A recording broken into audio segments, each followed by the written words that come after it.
I'm Anthony G. Martin, and this is the Liberty Sphere Report. I'd like to say a quick hello to several of my good friends out there on Twitter and on Facebook. Let me mention, first of all, the fine ladies of the Twisters on Twitter.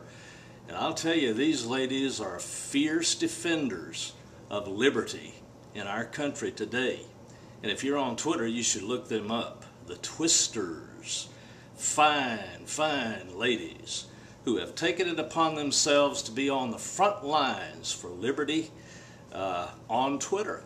There are some other good friends, of course, Joanne Moretti, and then there is Phil, and of course there are two of my favorites, Pamela and Margaret. And as I have told you in the past, I will mention more as time goes along. But now to more serious issues. Now, from time to time, members of the esteemed left wing accuse me of writing about issues of no significant consequence, that I report news stories that aren't really news.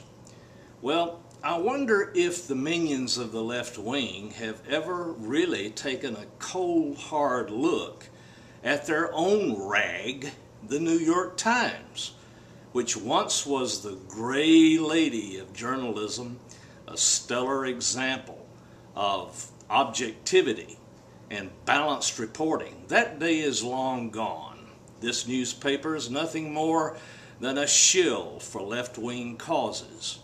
And today we discovered that the New York Times published classified documents leaked by WikiLeaks. These classified documents put American lives in danger at a time when we can ill afford it. We're facing dire straits in the Korean situation. We face growing conflict with China. We're still involved in two wars, in Afghanistan and Iraq. And yet, the people at WikiLeaks somehow find a way to get their hands on these classified documents, and the New York Times proceeds to publish them.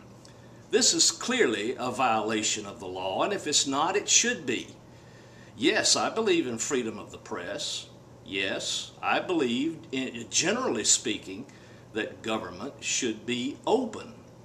But my friends, there are certain cases where things cannot be disclosed. To do so would endanger lives, endanger our national security, and above all, the officials that we elect to public office and who are chosen to fill certain appointed offices within the government are entitled to be able to conduct discussions on possible policies behind closed doors without the threat of having their conversations made public when they were never intended to be public. This is only common sense. And yet WikiLeaks and the New York Times throws responsibility to the wind and acts in an entirely irresponsible fashion. Now, somebody in the middle of this terrible scenario should go to jail. They should face charges.